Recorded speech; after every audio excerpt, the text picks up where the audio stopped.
Ooh, hello. Welcome to this week's Metagame Minute, your once weekly follow-up to Chaotic Amateurs, your favorite D&D podcast. That's true. Yeah. So, jumping right into this, before I kick it off to Dash, I really, the whole time, was like thinking of all the conversations I wanted to have, like coming back as, as Arthur or Zephyrus, whatever, and talking to Ball about, like how to bring this guy back was one that's been on my plate, like literally since I played the session. And maybe even, I don't know, there's some more conversations I want to have in the future, but it's kind of, I could have spent the whole entire hour just like mulling that over with Ball. Didn't you? Yeah, it was really interesting. I probably could have talked about it for another hour. Yeah, just trying to figure out what they meant, and I love that I finally got to share about my dream. And I'm really pissed nobody else wanted to share, but I guess that's your character, whatever. Dash. So what up, Playboy? What are you thinking about this deal that we kind of have with Adrian and what's happening with the mansion and all that? I mean, I think Wolf is fine with it, just because he's not really so. I don't think he feels very threatened. Just because he's pretty confident he can beat anything. So I don't think he really considers like this deal like some big thing. So he's pretty unperturbed by that. And I imagine, like in my mind, I was thinking when you were talking to him, like you remember getting the spear thing from under his wing or whatever it was. Oh yeah. And apparently that really screwed him up. So you're just like, I'll put that right back. Yeah. And I mean, I'm sure obviously in a fight with a dragon, Wolf would probably lose, but he doesn't think that he would. Again, he'll just tap into his rage, i.e. his panger, and I was trying not to say rage. Which is what I'm going to call it now. It's going to be called panger. And I got the word for it. Yeah, and he'll just tap into that. Everything goes red, and he doesn't consider the dangers of going head into anything. So he's fine. It's like his rage or his panger is his way of like kind of like blacking out to the moment, right? It's how he like puts aside like the horrors of war. He just goes into rage, and it's a way he can just kind of like compartmentalize. Yeah. This is a very psychologically damaged character. I don't know if you guys have really like understood this yet. But yeah. How does he feel about Adrian's advancement?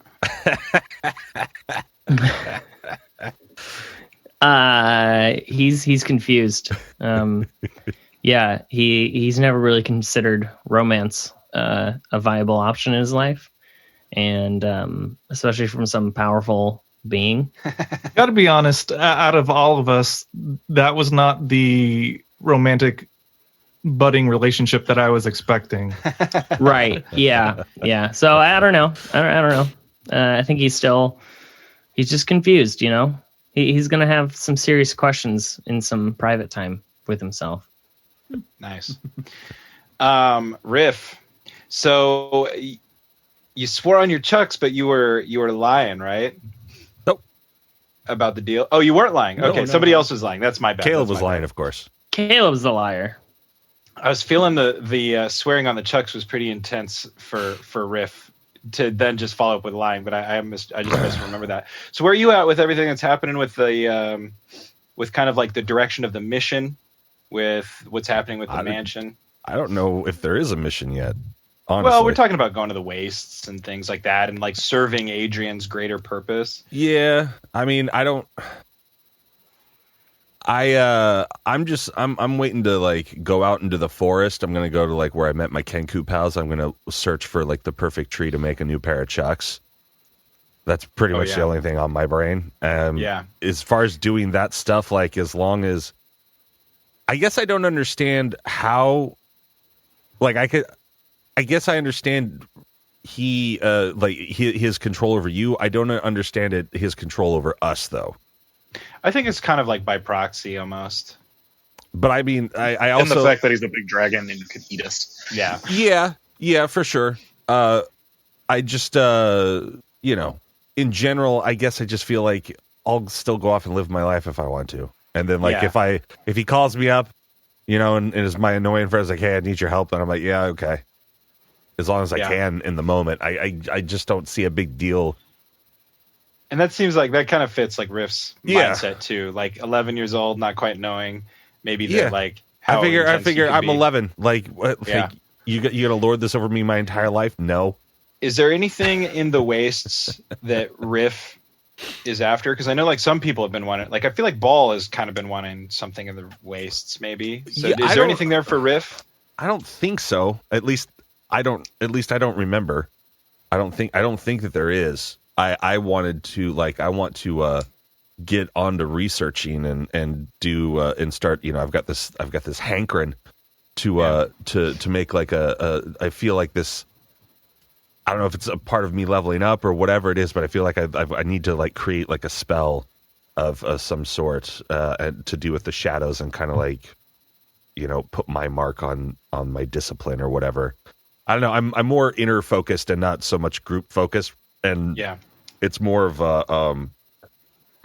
like once something happens for the group, then I'll be in. But until something happens, I just want to like make shit and create shit.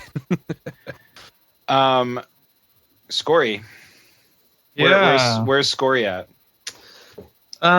He's not digging this whole kind of being grouped in. Like you said, in character, you referred to him as our master, and that didn't sit well with Scory. Scory's not anxious to have a new master. No, not at all. And as far as the whole lying thing goes, I wouldn't. Lie might be the wrong word, maybe too strong of a word, but he's hoping to. The old Caleb explainer here. Well, he's hoping to maybe hear me out. Yeah, he's hoping to maybe leverage it in some way because Scory's also kind of trying to lay low and be anonymous in this, and so to have that little nugget that you can use as a bartering chip for yourself as well. That's kind of where Scory's mind is on that that issue. Trying to leverage it to your advantage. Yeah. But other than that, the whole fact that you died and you're back is really intriguing for him. And he's I think pretty curious about everything that you saw over there. And he's wondering why you've only mentioned 2 other beings. Because in his understanding that it should be populated. Yeah. And that's something like Scory and Ball were 2 people that I really wanted to talk to when I got out, just to like, hey, Scory, like, about stuff, what do you what's your take on this type of thing? So we might have that conversation in the future. Yeah. It's kind of right now, the consideration is that you're not a typical humanoid, if you know what I mean. Like there's something about you that has less physicality, even though you have a physical form. Yeah. And so he's trying to rationalize it any way he can. Like maybe you didn't go to the typical afterlife that he's used to hearing about and studying and stuff. Yeah, could be. Makes sense. I guess we'll have to see. I guess so. Milo, Mr. Ball. I really enjoyed the interaction, like I said at the top of the thing. Where's Ball at with everything that's kind of coming down with the mission, with Adrian? I love connecting dots, and the towers seems like a really big dot that I want to connect and see if there's something there. I don't know. As far as the deal goes, I mean, he was very hesitant at first if he thought it was a similar deal to what he had with Eben, where he's basically enslaved. That's totally not okay with Ball, and he wouldn't want that for any of his friends. So trusting Adrian and stuff was kind of a big deal. Yeah. But yeah, he doesn't see any issue with the deal, and he's excited to go to the wastes. Yeah, I'm excited for Professor Albert Ball to go and explore these, kind of dangerous, wild, unexplored, archaeologically rich regions. So We'll have to get to that. Alex, anything that you want to share on your side of things? I don't know. Not a huge amount. Adrian, I think, is just an interesting NPC. I'm enjoying, kind of setting him in this position in relation to your group. Yeah. Because hopefully it doesn't seem like I'm forcing this on you, because you guys have the options to do what you want in this story. And so I like how imposing he is. Yeah. Because he gets to do that kind of stuff, where like me as a DM doesn't tend to get to do that kind of stuff. Yeah. I love how flamboyant he is, and I would have never guessed in 1,000 years like this dude that I sat down with at the Coliseum last season would turn out to like hold my reins after it was all said and done. Yeah. But if you think about it in a weird way, like our relationship opened with like, some gambling and all this sort of stuff, and it's now sealed the deal with some gambling. So I think that's kind of fun. Full circle. Yeah.